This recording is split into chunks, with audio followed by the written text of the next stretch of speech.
Anak kula nggih dereng nate ngaji. Riyen geng-gengan lho sakniki kepen tobat. Terus kowe iku nak nolak, iku mlebu ayat wala tatrudi ta ora? Jangan menolak orang yang iman. Tapi kalau kamu tidak menolak, kowe kan yo makani guru-guru. Macam-macam.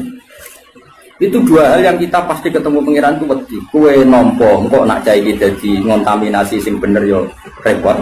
Terus kowe nganggo kaidah darul mafasid muqaddam. Saune ulimu. Saune ulimu. Problem. Memang ya seninya di dunia.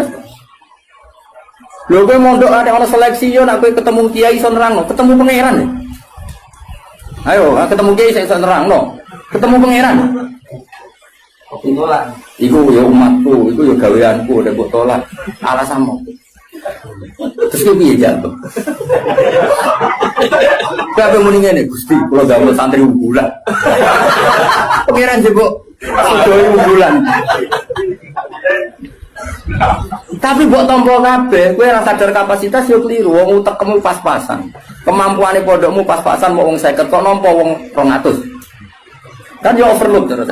Akhirnya ora terima. Ora repot Mas. Mau niku ora usah mbok pikir. Engko ketemu pangeran bener di ngono. Sudah tekan surga. Ora usah berdebat. Tapi yang jelas saya termasuk orang sing jadi sisa-sisa kesah ning pangeran. Kulo rawani. Are rawani wis. Ora yo ora mari ora mikir. Bang ini gitu, misalnya ngaji jalan ukurannya apa coba? Tajane perlu ana pelaturan sing oleh belajar tafsir iku sing fikih mapan. Operator iki kena piro? Oh, tereliminir kabeh kan syaratnya orang ngaji tafsir setelah apa? Mabadi tamat kan gitu. Takrib tamat.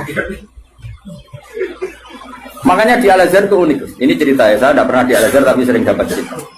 Al-Azhar itu karena didirikan para ulama-ulama top. Itu ada misi dakwah gitu. Misalnya orang yang dari Mekah harus hafal Yasin. Dari Indonesia masih harus hafal Yasin. Tapi uniknya yang dari Cina sekedar maca kungfu itu lulus. Mereka dianggap benih-benih hidayah di daerah komunis. Jadi kira-kira kalau kamu punya pondok modern, aturannya harus seperti itu. Misalnya kalau daerah santri ya Sarang, Sedan, misalnya daerah Munib, ya sudahlah harus gini-gini karena ini daerah yang sudah mapan. Tapi kalau aku di santri kok NTT, ya bisa apa? Ya bisa syahadat. Pernah sholat? Belum? Makanya apa ya anjing? Nah aku nolak jadi kafir meneh. Nak nompo ya rada kuwate. Mau nang santriku diwarai ya. Tapi aku yakin nak dalam konteks yang ini iki nak tak tolak itu mlebu ayat wala tatrudi. Karena ini awal hidayah di daerahnya dia. Tapi nak koyo Munib tak tolak, Sedan tanpa Munib kan aman. Malah jokono dene masalah kan. Tahu, jong ya. Alhamdulillah itu pinter. Aku maju tenan ngaji maju. Yang penting kita tahu filosofinya pangeran. Pokoknya pangeran dawe kamu jangan menolak orang yang begini. Makanya kita harus punya ketakutan. Mulane cara kula, kula bukannya memuji bapak saya enggak. Cara kula tetap setuju. Harus selalu ada kiai-kiai yang nduk profil. Syukur-syukur kancanan Gus-gus sing rada jadab-jadab iki. Di NU itu kan lengkap sebetulnya khazanah kita. Ada kiai yang hanya ngendikan akhlak terus kayak Pak Hamid Pasuruan, ada yang ngendikan makhluk gak baruan. Ada yang nunggu nakal-nakal kalau Gus. Kita itu paling banyak khazanah. Karena ini semuanya umatnya Rasulullah, silakanlah dipimpin macam-macam. Ya ono sing ngurus bagi pidato Tuhan misalnya. Enggak apa-apa, kalau itu kebaikan. Cuma aku produk ini nyejar tua bagi Hamid Wiyur kisah tulisan. Jadi aku dilebon lah, itu keliru lah. Itu kesalahan terbesar saya dalam hidup. Permana ya? Artinya gini loh guys, misalnya Gus Hafiz di pondok unggulan, Kiai Mansur di pondok unggulan. Yang daftar di situ harus sudah hafal Quran 10 juz harus gini. Kok nolak orang NTT tanpa solusi, kecuali dengan solusi. Aku yakin bisa pengira. Kecuali dengan solusi. Dengan solusi gini ya Mansur, berhubung pondok wis elit, terus Kiai Mansur eleh. Wah, rai ini pasti ngajine Munib. Terus Munib ditelepon. Iki ono santri NTT. Raine mirip kayak kowe. Iku ae, ben ngaji mbek kowe. Lah soal biayane saya iku tahun pertama aku. Jadi aku ya kepengen dakwah. Terus Afif yang ngono tahun kedua aku nih. Munib isin dhewe aku tahun ketiga. Tapi nak nolak bil kuliah aku yakin dosa. Orang kok mungkin susah, aku yakin susah karena menolak orang yang mau mencari hidayah. Karena nggak mungkin Islam atau fikih membenarkan menolak orang mencari hidayah. Tapi menerima tanpa seleksi dalam konteks modern kan nggak mungkin. Ya, misalnya terus bocah babal kedua terus yang pondok unggulan, suara popo. Lu pernah ini ada seorang keamanan pondok cerita saya. Kebetulan yang nakal ini akhirnya minta perlindungan saya tak. Hasil dia mondok ijek dua sisa whisky. Kita tahu ibu aman. Nah ini kok ada whisky? Oh sisa dulu. Jadi dia berangkat sih gue. Lah sisa ada itu gue kenangan. Akhirnya ya aku deh kebijakan yuk. Ya ini misalnya seperti itu. Jadi pengalaman keamanan pondok itu yang macam-macam. Ada yang lucu lagi di pondok besar itu kalau sudah di stasiun tuh, senjata itu jilbaban, itu kadang sudah celananan kau. Kita kok soal ungkep tuh sudah lama, mumpung keluar. Kita Jakarta santai. Dan keamanan ini di sana nanti itu stasiun nanti itu. Nah ini cerita. Misalnya seperti itu, kesalahan seperti itu lalu Anda boyong terjadi ke habitatnya lagi dan salah lagi. Kira-kira disalahkan pengirannya, tetap disalah. Makanya ini kan berat-beratnya kiai ngadepi pangeran itu melarang menolak siapapun yang ingin baik. Makanya ini kan masalah, makanya ini PR ya. Kadang-kadang pondok modern itu berlebihan dalam mengimani disiplin. Tapi kita ini kan harusnya mengimani hukumnya Allah mbak Rasul, yaitu tidak boleh menolak. Nah, tapi kita kan ingin meroteksi santri kita juga. Misalnya bocah terlalu nakal kok nang nulari, wong virus itu nulari. Sing soleh virusnya ramadi, pasti ramadi gampang nulari. Sing nakal, gampang. Nah, akhirnya kiai nggak buka itu ada 5 fasid. Tapi nak cara aku tetap butuh urun solusi. Dan itu kalau di NU kan gampang. Beberapa Gus Jawa Timur jadab kan spesial ngurusi. Saya ngomong itu. Dulu di Jawa Barat ada siapa? Kianom. Suralaya gitu. Artinya gini, Allah kan menyediakan. Kalau pondok fikih kan nggak mungkin terima seperti itu. Ya sudah pasaran Bang. Apa saya diumumno mundip. Lho ya turunan. Lho ya turunan. Ya nih, nak sangkut urunan kau ya. Ya pondok metal. Jadi kau nak tetap nakal nih konangan masyarakat. Lu delok sik kiai gitu. Jadi semuanya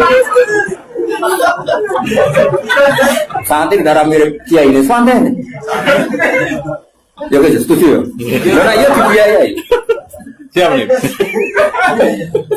Jadi menurut saya ini penting saya utarakan. Tapi yang jelas supaya kita tidak terlalu mengagumi pondok-pondok modern yang mengumpulkan unggulan. Karena nanti kalau itu jadi filosofi masif, itu umat terbengkalai. Karena tempat pengajian tertutup. Makanya menurut saya semua kiai harus punya pengajian ini, terutama yang alim-alim. Karena kalau ditamu di pondok tidak mungkin, karena takut tadi virusnya tadi. Makanya menurut saya setuju ya kiai alim harus punya pengajian. Makanya saya tidak lah Manut Bangun yang punya pengajian. Gus-gus ya punya. Dulu kiai di Semarang ada Pak Haris Sedapa ya punya. Hampir semuanya kan udah punya pengajian. Ini kan jagani orang yang macam-macam. Mulai sing hafal Quran sampai tadi sini kira-kira hati. Uang ngutangi uang sampai sing kebulet. Saya di bujo sampai bujone loro telu ora kabeh. Macam sing meh pegatan nganti meh wayo ana to. Ya iku mau tarafail eli. Aqimus shalat apa? Tarafail nahari wa zulafam minal lail. Paham ya? Terus ini penting sekali. Yang penting jangan menolak. Kalimatnya apa? Jangan menolak. Kalau dibajuri lebih ekstrim lagi. Di Bajuri itu contohnya gini, contoh murtad ya.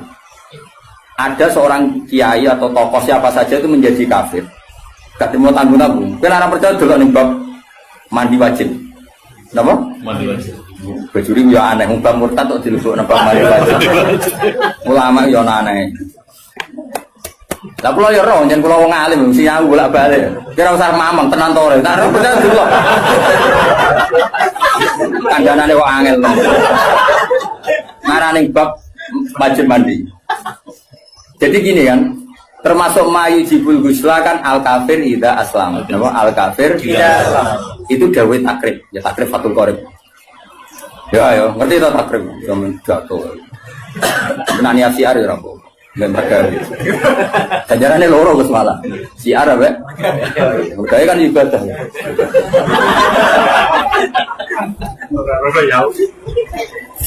Ayo mana? Ini tenan ya.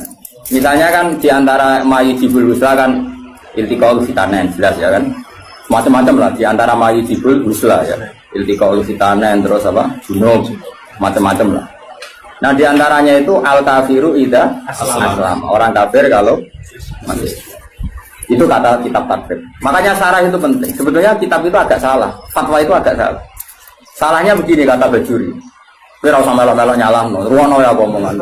Ojo komuni, gak sopan. Malah keliru nara diterangno, sopan goblok itu keliru. Logikanya ngene lho, Gus.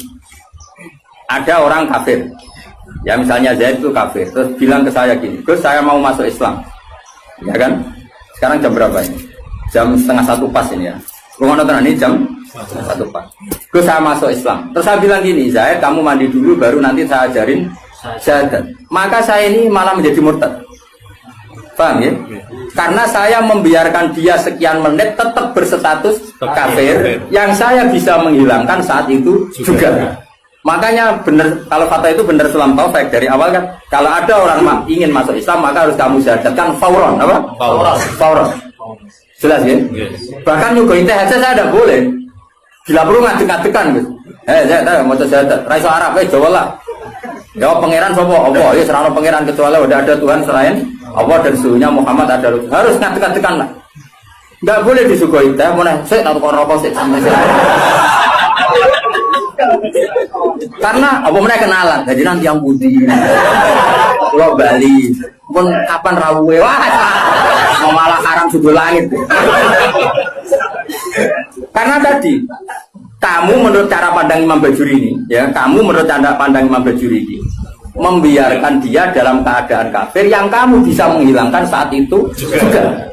Lah iya kalau kondisinya normal dia Mansur bar mandi jauh urip. Lah nek pas mandi kepleset. Terus mati. Dia mati kafir apa Islam? Kafir. Kafir. Penyebabnya sapa? Ya iya. Dong. Ya pinter lah. Wah pinter deh. Paham guys? Maka ilmu itu makanya kata Bajuri sebetulnya nggak usah dibahas kafir masuk Islam. Karena mandi itu tidak penting. Maksudnya Imam Bajuri itu menyesalkan kenapa itu dibabkan. Takutnya menjadi gerakan. Sekarang banyak orang yang salah paham. Nah, orang kafir masuk Islam, itu salah. Sebenarnya yang benar itu diislamkan dulu. Gosok ini salah. Nanti nggak apa-apa tetap mandi. Seminggu ada prosesi nggak apa-apa. Tapi prosesi gaya-gayanan toh, disyuting, terus viral. Ya pokoknya gaya-gayanan toh. Tapi tetap proses Islam. Coba. Seseorang mau masuk Islam itu ketika prosesi di masjid apa sebelumnya ada yang mengajari? Oh tetap sebelumnya ada mengajari. Yang prosesi itu sekarang seremonial ya. Tetap dia ini saya punya banyak teman yang masuk Islam. Meskipun yang mensyahadatkan saya, tak takoi kenapa dia Islam? Pacar saya orang Islam. Rata-rata yang terjadi di kampus. Dia enggak? Kiai mau gaya-gayaan di syuting di masjid terus viral. Jadi aku takut, pertama dia seneng Islam itu gara-gara pacaran atau gara-gara kiai? Pacaran itu teman kerja. Tapi orang kalau pacaran, cerita aja. Tidak jawab saja jujur. Yang menjadikan dia Islam kadang pacar, teman kerja, macam-macam. Nah, ketika dia sudah ikrar dengan syahadat meskipun bahasa Indonesia, itu sebenarnya sudah Islam. Nah, kemudian ada kultur ya, kultur tadi di masjid diviralkan, terus prosesi. Syahadat itu namanya prosesi karena prosesi Islam itu agar mulai ikrar nah Allah pangeran yaitu dimulai. Nah jika yang pertama ini kok kemudian ngopi riyen kok kenalan riyen ngapunten gitu ya nanti yang putih wah tambah. Nah saya berkali-kali ngajar gitu di kajian di Kudus di mana-mana. Kan aku pengen analogi dalam kehidupan nyata itu gini. Ono wong nggak kecelakaan, dan dalam kecelakaan pas toha itu pasti itu katoan cekak. Seprapat, ya kan dia isin mubalek katoan cekak kok. Ape nulungi wong loro. Paham ya kecelakaan. Terus dia nek lambenan sik, sarungan sik, serbanan sik lagi mulung. Mergo dene iki ya. Kira-kira salahno pangeran to. Kelakuan ngono iku lho, salahno. Enggak jawab. disalahno karena ini kecelakaan harus langsung meskipun Pak Mubalek lagi seperempat ya masuk ini sentimen orang tahu Pak juga seperempat jadi cara pangeran kira-kira tuh senajan terong kelambinan wajib nulung langsung pongkong wajib oleh. Nah kalau masalah kecelakaan saja wajib fauron, apalagi ini kekafiran, maka harus dihilangkan secara fauron. Dong ya, pinter. Makanya adat mandi dulu, apalagi seminggu lagi nanti prosesi di masjid, nunggu wartawan tambah bunyi salah ini. Berarti mau salah bunyi salah. Yo kapan-kapan anak kancamu kafir masuk Islam, bisa sakal senajan tuh nganggo bahasa Indonesia sih susah. Nanti setelah itu ada kesunatan kecil kalau di kongkong mandi terus seremonial terus dia diundang terus disote terus kisah duduk ngarep sing pohamu nih alhamdulillah jatuh ngarep terus awalnya dirimu lah sing viral sing iku akhirnya ya Tuhan telah mengislamkan awal waris ya tapi kira rasa dengki rezeki tapi tetap hukum ini harus dihilangkan faul. Oh, jadi kau oleh kan, kau natus ora oleh, paham ya?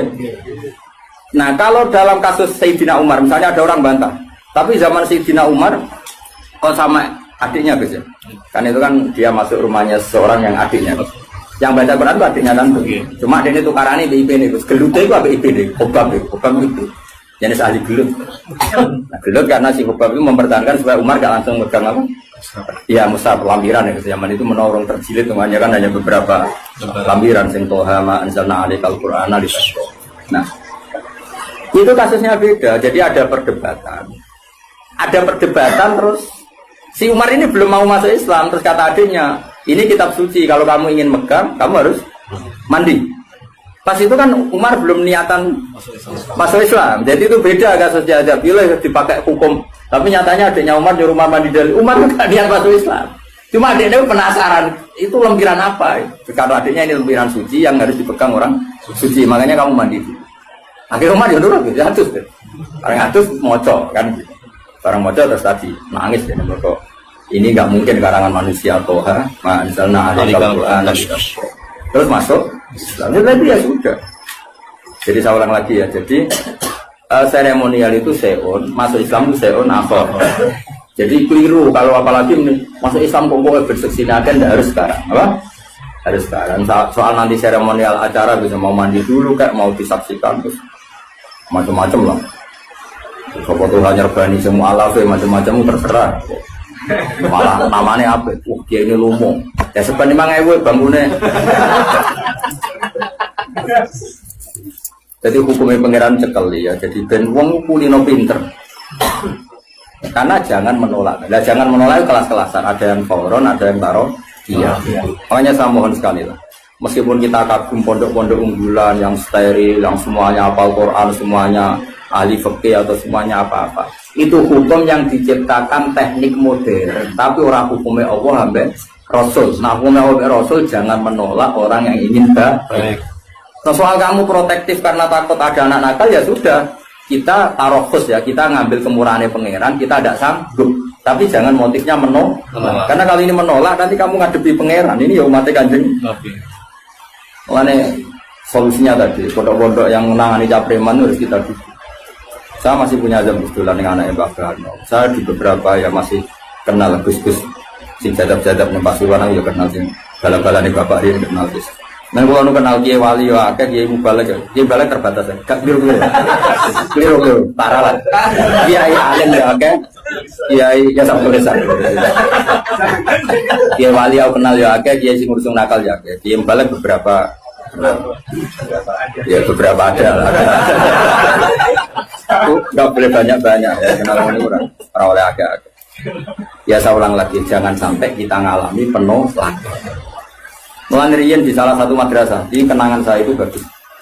Dulu di Sarang itu masyhur karena ada kiai namanya Ki Fakih, Kiai Mis, Ki Fakih Rani Bayi Imam, Kiai Pondok Mis. Itu ngene, bocah-bocah nanti iku Kiai Mansur, tigo nakalan, tigo dalil. Jadi misalnya Toha kok gak mau hafadhah di dunia, gak muga kan? Ditakoki. Nah gak muga ning ndi, Cung? Teng terminal Pak, sowan mondok ya ora muga. Itu langsung diubahno. Mergo wedi dadi wong dalan. Nah, dadi wong dalan aku ora kedosan. Itu beliau cerita sendiri ke saya. Nah, sing muni ku lugu misalnya. Lugu. Nah, orang muga piye, Cung? Nggih baleni, Bang. Tambah ra muga. Karena tidak wajib mensafaati ya, Pak. Kalau dalam konteks Toha kan liar tadi ya. Toha umpama loh, atau Toha sing umpama loh, yang umpama bukan. Akhirnya apa, Pak? Bocah-bocah ngerti. Ngene kok, agar sing ra mukabado nggih masuk cocokan. Pak Adus Wandok tekir. Akhirnya cara pulau sowan. Ono apa, Cung? Teng terminal Pak. Munggah kabeh. Karena kiai itu mesti wedi lho nek balik wong balik ning Natal.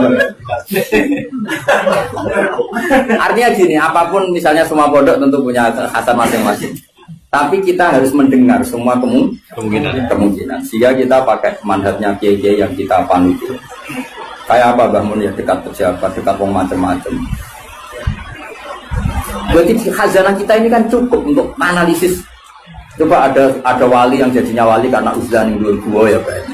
Ada orang yang jadi wali karena kumpul preman ya. Itu ada wali, cerita wali itu bangkrut. Penggawean apa jadi wali? Mergo tuku arak. Iya gitu. Rasa mbok tiru nek tuku mobil. Nah saiki gak mungkin. Kalau sekarang gak mungkin karena mahal tuh. Mahal dan jumlahnya banyak. Dulu itu gini ceritanya. Misalnya Narukan ini ada satu kampung. Biasanya itu Kiai Mansur ada agen toa ubah ya asli kita aslinya aslinya lingkuan kan ini wong tuban kita unik mulai agen itu misalnya ngedarkan di Narukan itu dicegat ya maksudnya dalam yang wali misalnya jenenge Umar sekarang dituku misalnya 500.000 dari itu dituangkan mesti dibuat itu sampai bertahun-tahun sampai dia bangkrut terus mati, biasa lah terus mati terus biasa lagi. Ketika dia mati, wali-wali top di kawasan itu nyolati kan, ini wali. Nah ternyata apa? Karena si pengirim toa tadi jaga deh. Wong desa iku akhir minggu rutin tuku toa kalau mabuk. Mulai sekali. Ya kan rutin jam. Kalau sekarang kan kebanyakan gue satu tuku gak mungkin kan sekarang nilainya triliunan kan. Karena diproduksi pakai mesin dulu kan manual gitu. Jadi yang dikirim desa ini ternyata dia itu ya Allah ini umatnya Nabi Musa dari itu kalau mereka memang dan cara mencegah saya itu ini jadi agen tunggal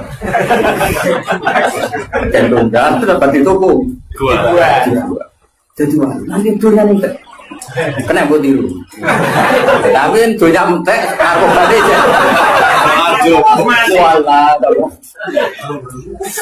nah ini cerita saja jadi kita punya khazanah sekian contoh wali itu macam-macam. Tapi itu tiru karena gak cukup. Benar kepada ini gak cukup ya. Bocor korotok ntar biro. Ora cukup. Dunia ini soleh Indonesia ora cukup. Transaksi. Sinolati wali-wali. Karena ya dia juga jadi wali karena beli lagi. Karena dia ada ingin konfrontatif sama bos-bos narkoba kan beresiko. Itu terus apa mas? Dibuat. Itu macam-macam. Laki-laki khazanah kita cukup. Ada wali yang ngancani wong nakal-nakal hina. Makanya Imam Sa'roni pertama jadi wali. Imam Sa'roni sing terkenal sing aran pisan. Pas pertama latihan jadi wali iku ya koyo muni penuh pahpoh sunah rasul. Persis. Singkat cerita ketemu itu Mas, ana wong alim. Wong alim bal-balan ning laut ning gone kisik ning gone apa? Kisik laut. Apa secara pantai. Bahasa Indonesia yang KRI pantai. Saya itu katoan seperapat, bukan katoan biasa pemain bal. Saya sudah singkat cerita Imam Sa'roni itu tersiksa. Wong alim, ahli fikih kok katoan. Ya, mari cekak ukuran itu ya jelas. Nah cekak itu ayo dekati apa? Jengkol. Yes. Nah cekak mbah ya ora roh.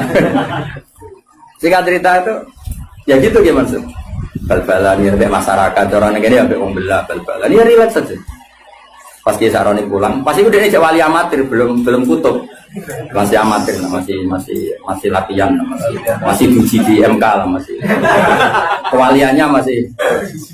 Dia pulang, ternyata wong sing fakih tadi, yang ahli fakih tadi, duduk benas samai waladi, dia duduk neng antara langit bumi, ngenteng. Saroni, dia jangan, dia senior. Cangkemmu sing apik. Dekne iku padahal agama, cangkemmu sing apik. Wali ajaran ora oleh negur wali senior. Wae kok tuh. Jebule wong iki wali. Jebule wong iki wali. Dene mau nggone ngisor Mas, mergo kok darane kalah kelas. Waline yo gaya. Mane wali yo oleh gaya ono sanate. Kalau ngaku wali Mas ini keberatan. Tapi Bang, kowe ra gelem ngaku nek gelem aku tak kon mulang. Mereka terus akhirnya lagi ngenopo. Masalah aurat itu ora ono khilaf antara Imam Syafi'i bin Ahmad bin Hanbal. Tapi masalah dakwah ora ono khilaf, kabeh wajibno dakwah. Lah wong gelem kumpul aku nak bal-balan. Lah nek kowe gelem dakwah yo dakwah iku. Pun jenengan mong jenengan.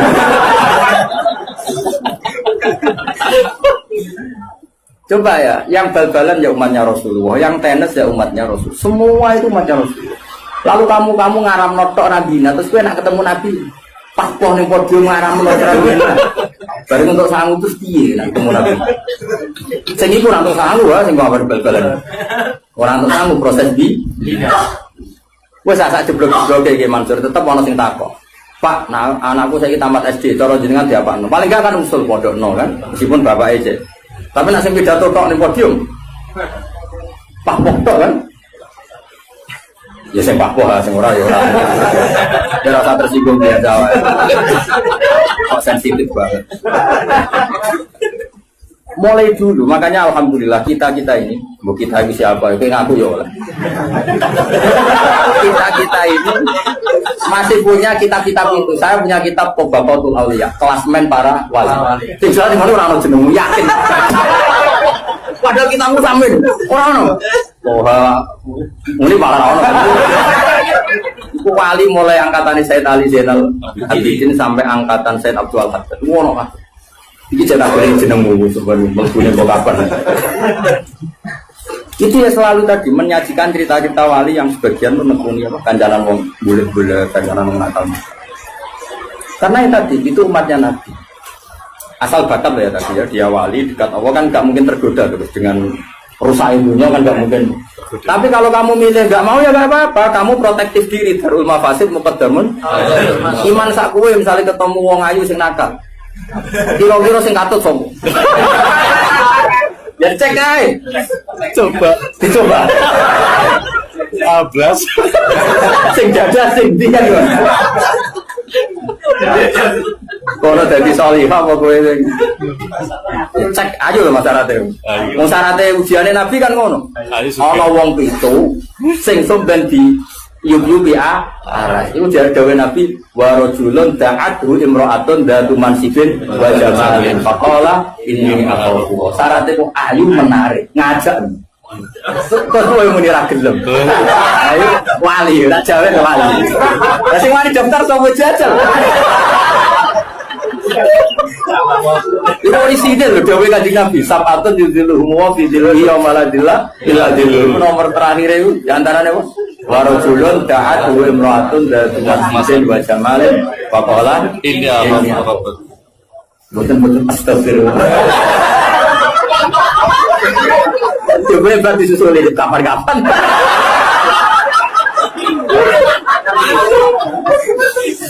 Aduh. Jadi makanya ini balik balata trukti tadi. Balik apa? Makanya kalau syukur punya guru kayak bangun yang legowo apa hormati kiai sing nangan itu bapak yang hormati kiai. Oh jangan sidik-sidik sunah rasul terus seakan-akan kamu paling megang otoritas suara. Tidak umatnya Nabi itu banyak yang nekuni. Lah aku rata pidato, aku rasa pidato aku seneng. Piye si arep penting. Rezeki yo penting ya. Baik, so terus nanti. Seneng gue ya terus nanti. Roh ya sudah seperti itu. Makanya ngaji yang banyak. Saya berkali-kali cerita wali itu guru macam.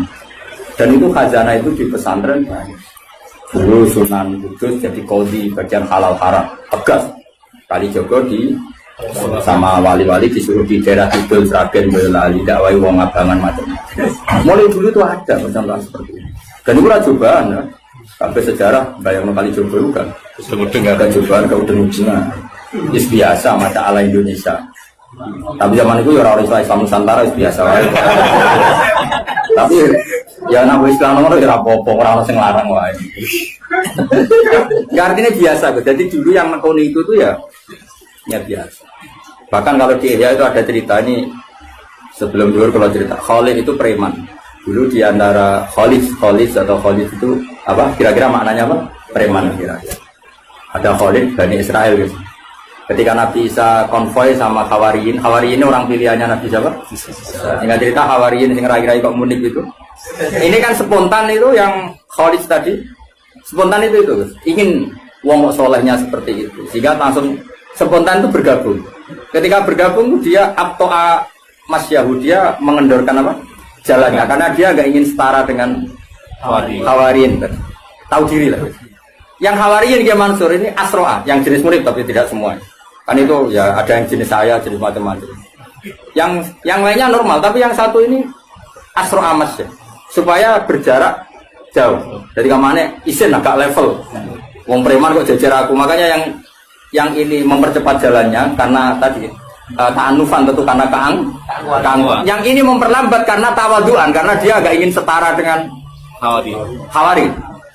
Jadi sing premane tawaduk mau setara, sing wong saleh iku malu menjauh. Saat itu juga Allah bilang ke Nabi Isa, Allah mewahyukan ke Nabi Isa karena Nabi Isa nabi. Isa bilangin ke anak buah kamu yang itu. Yang itu iso tuh iso menip yang itu apa yang itu? Liyas ta'nifa al-amal. Sama siapa teknya? Liyas ta'nifa al-amal. Kewaliannya yang Hawari tak cabut dia 0. Kepremanannya ini tak cabut dia juga 0. Sekarang sama-sama enggak wali ya enggak preman. Yang preman statusnya dicabut, ya nggak langsung jadi wali ya 0 dulu. Yang wali ya 0. Sehingga kitab Ihya kayak apa Imam Ghazali sufinya.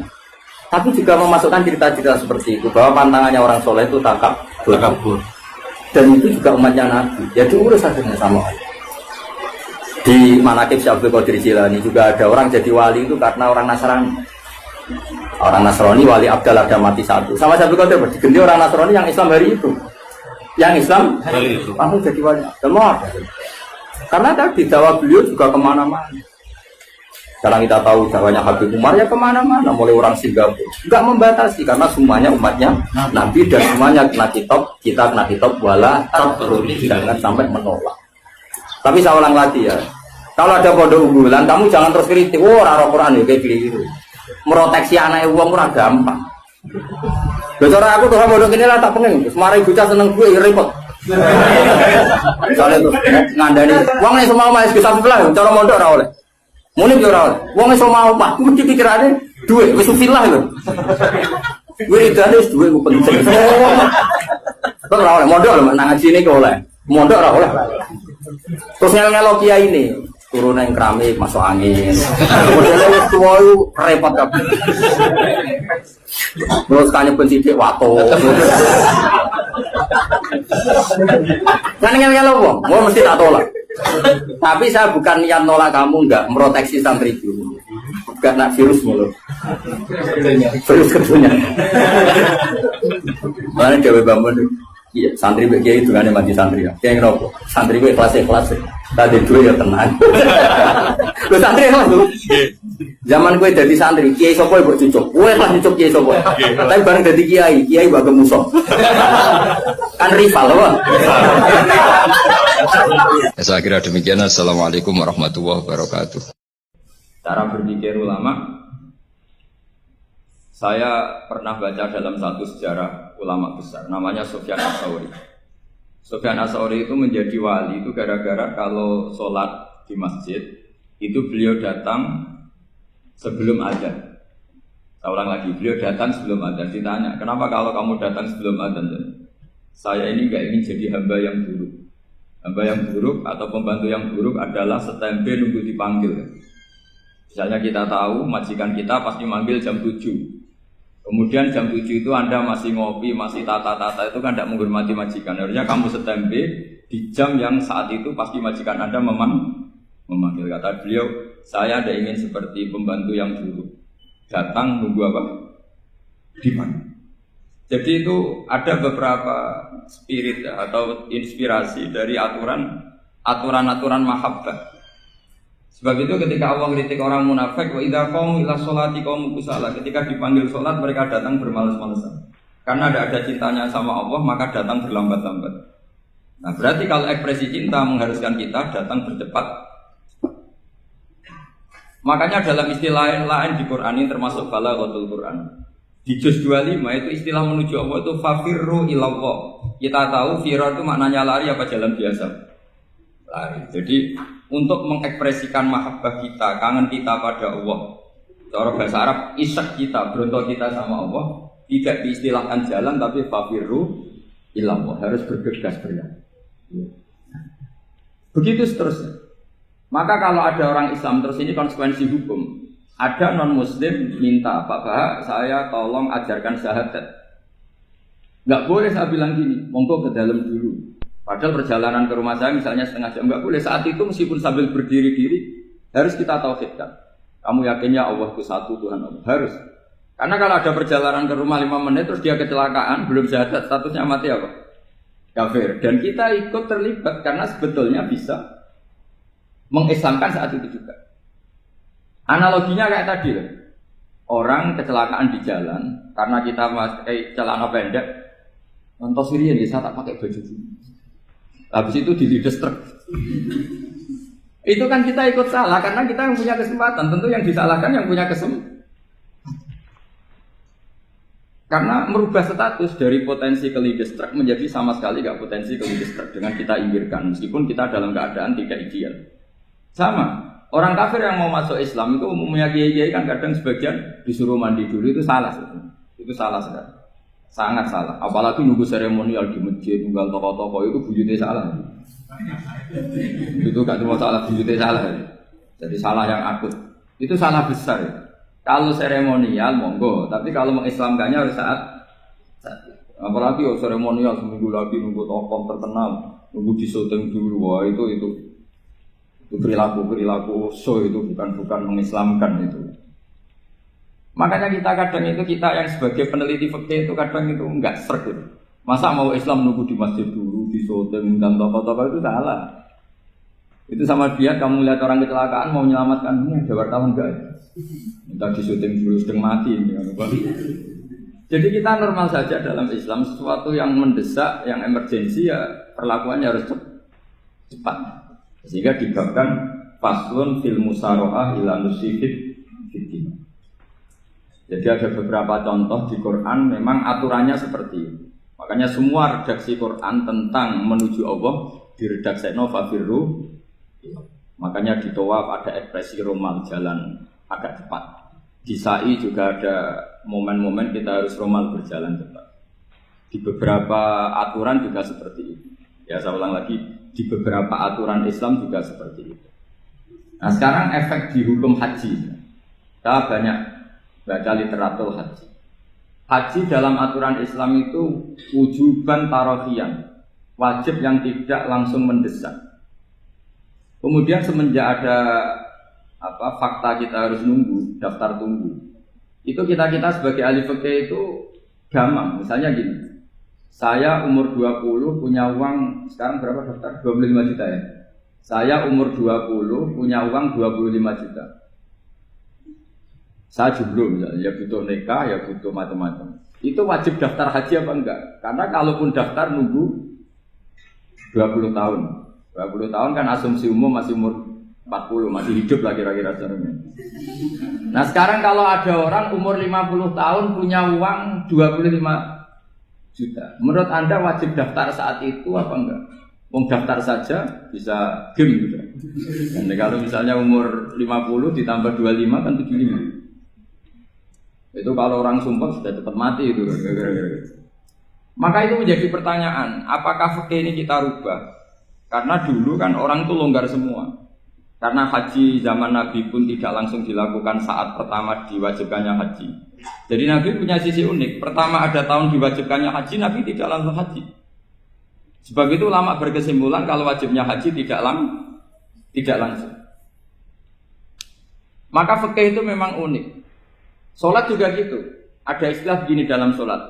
Wa tajibu sholat ala kulli muslimin wujuban muwassa'an. Di semua kitab fikih takbirnya seperti itu, redaksinya. Wajib sholat dilakukan orang Islam wujuban muwassa'an, wajib yang ada longgarnya. Jika ketika zuhur jam 12 WIB kita dengar azan, boleh sholat setengah 1, jam 1, setengah 2, jam 2. Karena memang wujuban muwassa'an, memang ada batas akhir waktu misalnya sampai setengah 3. Nah problemnya begini, misalnya setengah 1 Anda pasti dipanggil majikan kamu yang diharuskan melakukan satu aktivitas, misalnya Anda pilot, yang nggak mungkin sholat lagi di kokpit. Apakah status wujuban muwassa'an wajib yang longgar menjadi hilang karena setelah itu tidak ada kesempatan lagi sholat? Apa tetap kita sebagai ahli Islam yang agak balelo tapi alim, misalnya ya sudah tetap jadi pilot, nanti kan ada aturannya sendiri, ada rukhsahnya sendiri, ada kemurahan sendiri ketika sudah jadi pilot, misalnya sholat tanpa harus menghadap kiblat, sholat yang tetap di perjalanan. Kira-kira Anda kalau jadi ahli fikih pilih mana? Pilih harus sholat di depan, apa tetap memberi kelonggaran? Gak apa-apa sholat sambil apa? Yuber sambil pilotin apa pesawat. Anda pilih mana? Karena kalau konstitusi ilmu itu memang harus ada, dengan tanda kutip ya, memang harus ada nakalnya. Kalau nggak nakal malah gak sah. Memang unik ilmu itu. Karena ilmu itu kalau dipaksakan lurus terus, itu nanti malah bengkok karena menghilangkan rukhsahnya Allah, kemurahan Allah. Tapi kalau dipaksakan rukhsah terus, murah terus, nanti dianggap menyepelekan hukumnya Allah. Maka kita yang ahli fikih itu pusing. Misalnya saya sering ditanya, Gus saya ini supir bis, kan musafir terus, berarti saya boleh tidak puasa terus panjang Ramadan? Coba kalau ada jadi ahli fikih mesti bingung. Mau boleh, ya boleh terus supaya orang nggak peduli sama Ramadan. Mau mengatakan wajib puasa, kayak nggak peduli dengan kemurahan Allah yang membolehkan musafir tidak puasa. Coba loh, Anda jangan jadi ekstremis ini sana bantah tok protes tok ini kan. Jadi memang mengkaji ilmu itu. Ya, makanya dengan tanda kutip itu harus ada nakal. Tapi nakal yang baik bukan nakal. Nakal itu kalau bahasa Jawa itu kan tidak harus dosa. Seperti anak kecil, menek-menek itu, tuh bocah kok nakal. Padahal anak kecil menek itu haram dah. Tidak kan? Malah orang tuanya yang bentak itu yang haram. Yang nakal betul ya ibunya yang bentak cerewet itu, karena ibunya orang yang sudah mukallaf, sudah tua, salah langkah yaitu Kalau anaknya naik meja itu ya sebenarnya bahasanya tidak nakal, lucu. Oh, jelas pinter conggo iso munggah meja, harusnya diapresiasi. Tapi rata-rata ibu semua akal mencang gelas. Malah boe malah mecano tabungan. Bapaknya marah tukang nguras tabungan. Sebetulnya senakal-nakalnya anak kecil itu nakal orang tuanya, itu pasti. Karena ini sudah kena kitab, sementara anak-anak belum kena. Saya pernah punya tamu, karena di tradisi Kiai itu sering punya tamu. Bapak ibunya itu kultus sama Kiai, bentak anaknya disuruh salim sama saya. Anak kecil kan nggak mau jalan-jalan terus, marah. Tak marah orang tuanya tak marahin. Yang dosa itu kamu bentak anak-anak. Kalau anak kecil itu kena diskon rufi al-qalamu ansalasin. Di antara aturan Islam apa? Tidak ada keharusan bagi 3 orang. 1 anak kecil sampai balik, 2 orang tidur sampai bangun, 3 orang gila. Artinya anak kamu itu tidak kena hitam untuk sopan sama kamu. Kamu yang kena hitam baru sopan sama anak-anak. Nah ini ada Jawa itu kadang keliru. Jadi orang tua itu marah-marah memaksakan anaknya sopan. Padahal Allah memberi diskon anak kecil itu belum wajib sopan. Gak apa-apa ada tamu naik-naik itu. Asal masih anak kecil. Makanya Rasulullah ketika beliau sholat sujud itu Hasan Husain itu naik. Cara Jawa Nabi itu 3 tumpahan. Semua riwayat mengatakan Nabi itu diam saja, gak berani ngangkat. Sampai sahabat itu ada yang ngomong, ini Nabi sujud lama sekali ada apa? Jadi kita punya riwayat itu ya baru kayak sahabat yang agak nakal. Semuanya itu sujud, tapi ya bareng di atas rata-rata ada sahabat yang belakang ngomong, siapa tuh ini sujudnya kok lama? Barokahnya itu ditemukan riwayat, oh ono putune itu. Karena Hasan itu naik di atas punggungnya apa? Nabi. Itu andaikan tidak ada yang ngomong, riwayat ini tidak ditemukan. Barokahnya ada yang ngomong itu mungkin. Kalau sekarang mungkin semua masjid melongok karena orang sekarang jarang yang khusyuk. Kalau dulu hanya 1 yang di belakang. Setelah itu Nabi memberi penjelasan, saya tadi sebetulnya harus mengakhiri sujud saya sesuai aturan umum, tapi ada cucu saya Tak biarkan sampai dia puas naik punggung saya, sehingga dia turun baru saya naik. Filosofinya apa? Begini, anak kecil satu tidak kena hitop, dua jangan sampai sholat itu jadi problem. Kalau Nabi nyentak Hasan, membentak, putu ono bae sholat kok diganggu, maka sholat menjadi trauma. Gara-gara sholat bahasa bentak saya. Lama-lama anak ini trauma dengan sholat karena dianggap problem. Makanya saya termasuk kiai nggak berpendapat anak kecil nggak boleh di masjid. Sering kan anak kecil di masjid, ayo khutbah rame. Saya termasuk setuju tetap boleh. Kalau dibentak di masjid, maka dia trauma dengan masjid. Mungkin ke masjid dibentak.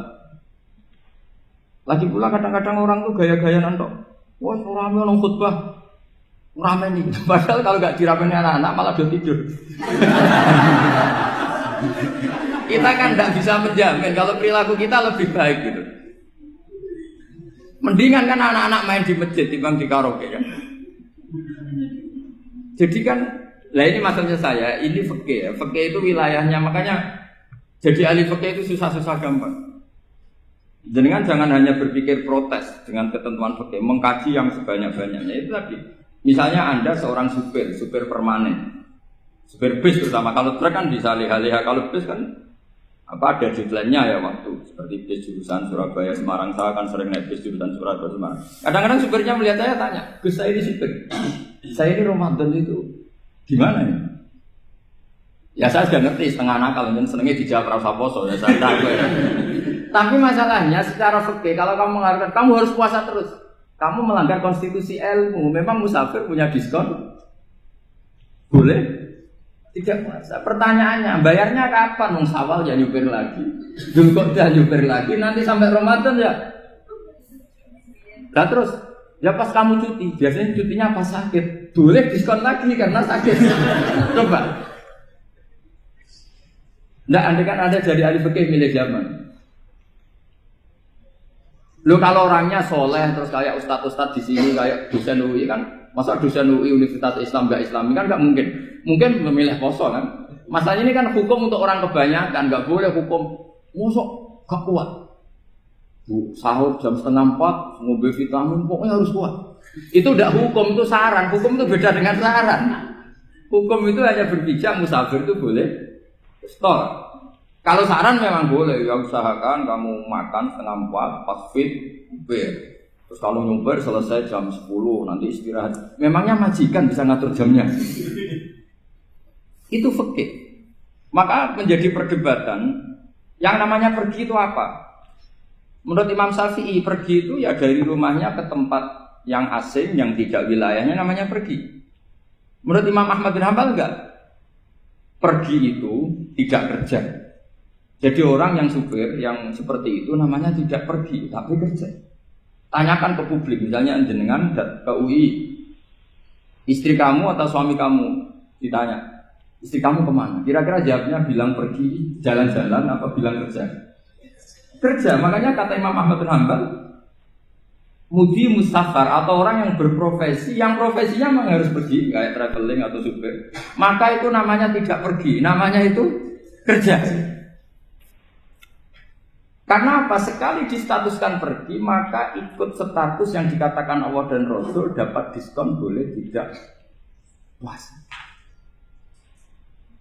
Maka terus kita debat tentang definisi. Nah, definisi ini penting karena yang menjadikan hukum rubah itu definisi. Misalnya gini, Mbak ini ngaji saya. Statusnya kalau pakai status saya ajnabi, orang lain Bapak ajnabiyah, maka hukumnya saya melihat Bapak ini haram karena statusnya ajnabi melihat ajnabiyah yang tidak mahram. Tapi kalau di fikih itu ada statusnya. Di antara lelaki boleh muwajahah sama perempuan adalah 1 untuk belajar, 2 untuk muamalah, 3 untuk kesaksian, 4 untuk pengobatan. Itu kan ada pengecualian. Sehingga statusnya sekarang Mbak itu belajar, apa ingin melihat Gus Bah atau Gus Bah itu mengajar atau ingin melihat Mbak? Itu statusnya bisa rubah. Makanya kalau sebetulnya kalau kita marung di warung misalnya Padang, kita nggak pilah-pilah, kebetulan pelayannya perempuan itu masih bisa dikhilaf secara fikih. Saya muamalah marung, cuma kebetulan penjaganya. Tapi masalahnya Pak ini punya daftar penjaga yang cantik, itu masalah. Maka pertanyaannya itu marung ke situ demi marung, apa demi melihat? Tidak jawab saja. Demi marung apa demi melihat? Kalau demi marung semakin yang penjaga yang sangar-sangar juga banyak. Akhirnya kalau demi makan, penjaga yang cowok kan banyak. Kalau demi melihat, berarti yang dihitung kan niatnya. Berarti karena muamalah apa karena melihat? Melihat. Itu status. Jadi makanya kalau mudi musafar itu namanya orang pergi atau orang kerja? Orang kerja. Maka menurut pikirannya Imam Ahmad bin Hambal seperti itu harus puasa. Karena dia adalah pekerja, bukan musafir. Lalu dalam masalah jumlah 3 hari misalnya. Kalau dalam fikih kita, nggak saya kenapa ngomong fikih terus ya, karena banyak yang melupakan fikih. Jenengan pergi haji. Zaman Nabi haji itu jamak dan qashar terus. Padahal hajinya Nabi itu, haji itu minimal kan berapa hari minimal itu? 9, 10, 11, 12. Sebenarnya haji itu minimal hanya 4 hari. Karena 13 Dzulhijjah bisa nafar apa? Awal. Kalau nafar awal berarti nggak ada kewajiban nafar sani. Berarti yang wajib betul kan 9, tanggal 9 untuk di Arafah, terus 10 biasanya ifadah sama balang jumroh apa? Akobah, terus 11, 12 itu kan sudah boleh cabut. Karena apa? Nafar apa? Awal. Berarti nggak usah nafar apa? Sani. Berarti hanya berapa? 4. Tapi Nabi haji di Mekah Medina itu sampai 40 hari karena perjalanan. Pertanyaannya ketika Nabi menjamak dan mengqashar itu cara Imam Syafi'i lis safar. Karena Nabi orang Medina datang ke Mekah dengan jarak 460 kilo, maka Nabi boleh jamak dan qashar. Jadi pikiran Imam Syafi'i jamaknya Nabi itu lis safar karena pergi. Cara pikiran Imam Malik enggak, jawabnya Nabi itu lin nusuk. Nabi menjamak sholat itu karena melakukan ibadah haji. Efeknya adalah orang Mekah kalau haji itu cara Imam Malik meskipun jaraknya dekat boleh apa? Boleh apa? Qashar, boleh jamak qashar. Lalu terus ada pertanyaan fikih lagi. Lalu jamak qashar itu karena pergi apa karena masyaqqah? Karena repot. Coba kalau sampean kira-kira jawab. Misalnya kita orang kaya bawa uang 1 miliar naiknya Alphard, ada supirnya, ada ajudannya. Pergi di jarak 100 kilo. Masyaqqahnya kan tidak ada sama sekali, apalagi di tol kebetulan nggak macet. Kira-kira boleh jamak nggak? Boleh Gus karena pergi, tapi kan nggak ada repotnya sama sekali. Dibanding misalnya yang ngebis bawa beras 1 pintal gitu kan, udah gitu suruhan orang lagi kan pusing. Maka fikih ini untuk memberi hukum itu kalau fikih itu menstatuskan dulu. Ini orang boleh jamak itu karena masyaqqah apa karena safar. Lalu kalau setelah karena safar itu karena jaraknya apa tingkat masyaqqahnya. Kalau karena jaraknya ya tidak juga. Tidak juga gini maksudnya. Mungkin Anda tidak pernah terpikir begini. Kalau saya mau ke Jakarta, kemudian sampai Purworejo itu sudah waktu zuhur. Saya boleh nggak zuhur di situ sama saya? Boleh kan? Padahal perjalanan saya belum capek. Artinya nunggu boleh jamak itu setelah kita menempuh jarak itu apa menuju, sedang menuju dan niat. Sedang menuju dan niat. Misalnya saya mau ke Jakarta, saya orang Sleman mau ke Jakarta, itu sampai mana itu Magelang itu sudah boleh jamak kan? Boleh nggak? Boleh karena saya mau ke.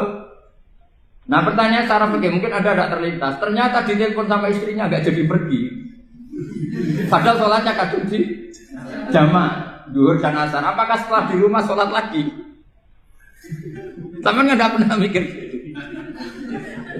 Karena tidak nekuni fikih.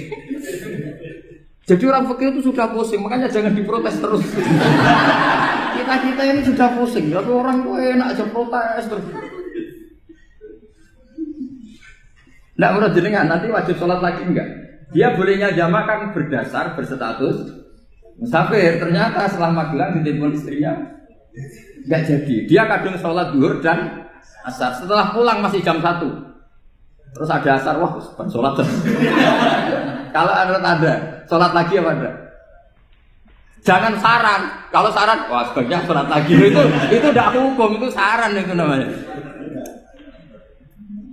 Saran dengan hukum beda. Sholat lagi pada Loh, ketika ada jaga itu berdasar malas atau berdasar hukum? Apa?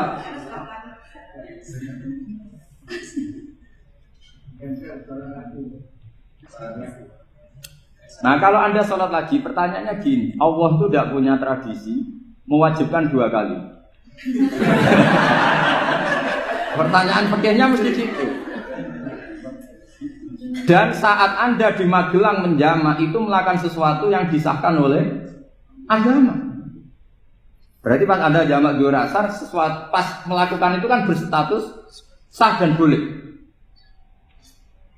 Meskipun setelah itu ada masalah, istri kamu nelpon terus pulang.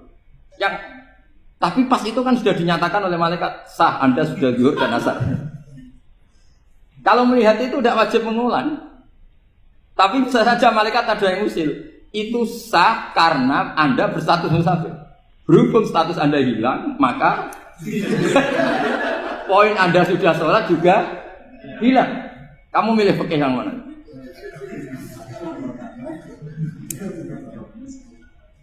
Jadi peneliti fikih itu beda dengan orang-orang yang mendengarin protes. Beda karena nekuni. Nekuni itu beda karena ada konsekuensinya. Makanya fikih itu sampai saya punya kitab fikih itu dikarang 1 orang itu jumlahnya 20 jilid. Per jilid itu segini. Jadi 1 meja ini dikarang 1 orang. Itu mulai yang presisi, yang detail sampai yang khayal. Yang khayal juga ada. Yang khayal itu tadi beliau banyak menghayalkan diri. Suatu saat Anda datang ke Mekah itu hanya butuh waktu 20 menit. Zaman itu belum ada pesawat. Lalu boleh gak jamak? Boleh gak nakal? Nakal itu begini. Sama orang kaya punya jet pribadi. Misalnya Anda Ronaldo masuk Islam, orang kaya. Itu bisa gak puasa? Karena begini. Misalnya dia contohnya orang Arab. Orang Arab, jangan orang. Ya contohnya itu dibalik saja. Di sini itu kalau imsak jam berapa? Imsak Ramadan jam berapa? 3:30 aja biar aman ya. Kalau 3:30 kan masih imsak. Dia terbang ke Mekah. Jadi orang sini puasa jam 5 kan mulai puasa. Dia terbang ke Mekah kan masih malam. Makan terus dia. Mekah mau ada matahari terbang lagi ke barat. Karena dia menghindari berstatus puasa. Atau sebaliknya, dia orang Mekah jam 12 puasa. 12 siang puasa. Dia, wah kalau 6 jam lagi buka, bisa barabe saya. Terbang ke Indonesia. Ke Indonesia terbang baru 1 jam, di sini sudah buka. Itu khayal. Jadi itu ada khayalnya. Itu lama dulu, sebelum ada pesawat sudah mengkhayal gitu.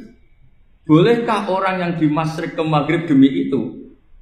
Kalau Anda jadi Raja Salman jam 1 kok sudah nggak kuat apa? Puasa itu diberi saran terbang ke Indonesia. Itu kalau pakai jet kan nggak sampai 9 jam, 1 jam ke Jakarta. Sudah ada wow akbar. Bukan. Boleh enggak? Loh mau kamu enggak bilang, oh enggak boleh. Wong di Jakarta sudah huruf samsi. Masa sudah matahari terbenam orangnya enggak boleh? Bukan. Lah ya. Apa? Kalau resikonya gini, sampean mungkin nggak mikir, resikonya gini, kalau dia berstatus musafir, bolehnya buka karena musafir, pertanyaannya dia wajib bayar. Kan musafir bolehnya kodok nanti harus bayar, tapi kalau dia buka normal kan tidak harus bayar, beda, efek pakainya beda.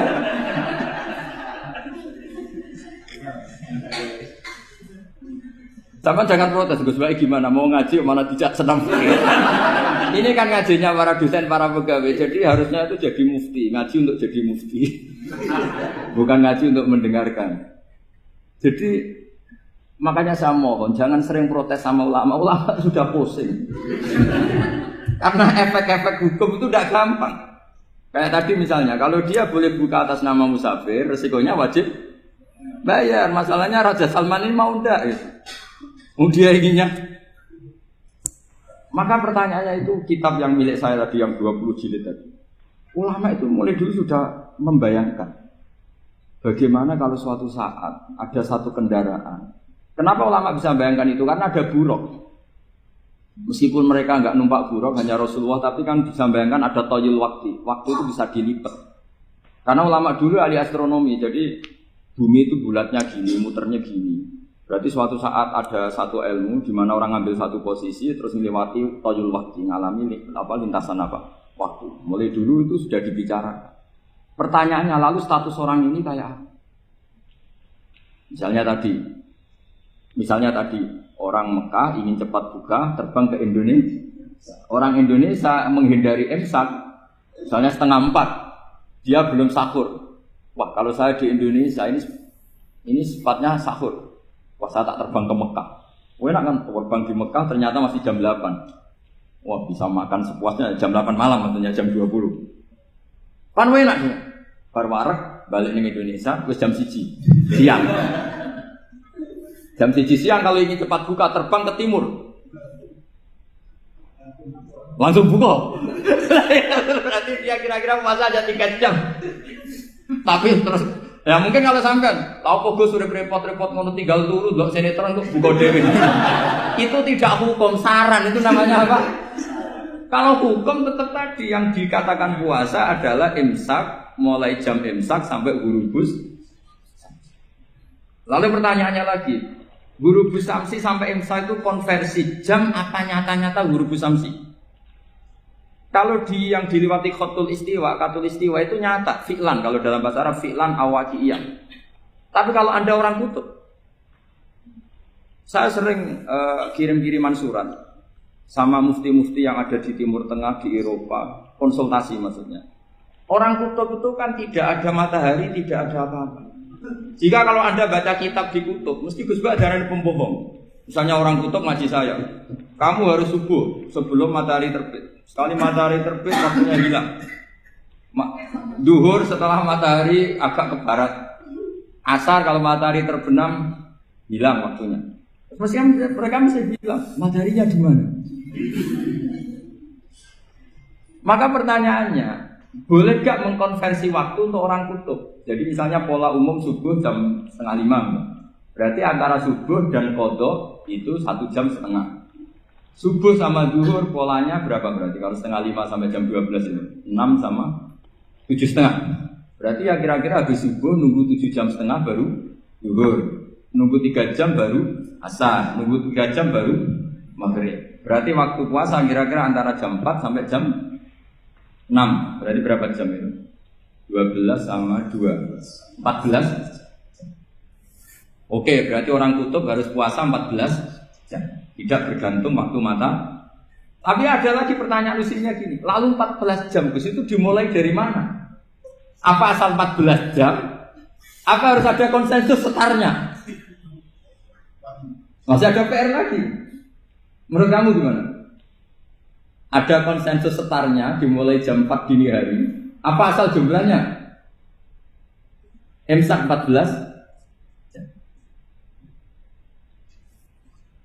Mikir lagi kan? Itu di Denmark itu ada satu musim di mana siang terus sampai sekian bulan. Siang terus sampai orang sana itu capek. Kenapa ada siang terus? Logikanya kan tadi bumi itu belajar juga belajar falak, belajar astronomi. Kalau tepaan kamu di sisi yang barat agak utara atau agak selatan, matahari ini nyentrong terus. Sehingga bumi molak-malik ya kamu kesentron terus karena kita ini kan tepaan di katulis istiwa. Di khotul istiwa. Sebenarnya khotul istiwa itu bahasa Arab dari kata khotul istiwa. Khotun itu garis, istiwa itu tengah. Lah, Islam itu oleh Allah memang dipilih di tempat paling top yaitu Mekah. Mekah Ka'bah itu surratul ardi. Jadi sebelum ditemukan ilmu astronomi itu Nabi sudah ngendikan Al-Ka'bah surratul ardi. Ka'bah itu pusarnya bumi. Sehingga di Ka'bah itu satu-satunya area yang terbebas dari medan magnetis. Karena dari utara dan selatan benar-benar di tengah. Maka potensi jam paling akurat di dunia itu hanya jam yang di Mekah itu. Karena apapun akuratnya teknologi di Amerika atau Jerman, karena jam itu dari logam tetap ketarik medan magnetis, entah berapa 00, tetap kena. Misalnya jam di Jerman, lebih dekat mana kalau Jerman? Mesti ketarik medan magnetis, entah berapa kadarnya. Karena materi jam dari logam. Sementara di Mekah karena di tengah itu terbebas dari medan apa? Makkah. Nah, sehingga yang segaris dengan Mekah kayak Indonesia itu semuanya khotul istiwa. Nah kalau khotul istiwa normal. Assalamualaikum warahmatullahi wabarakatuh.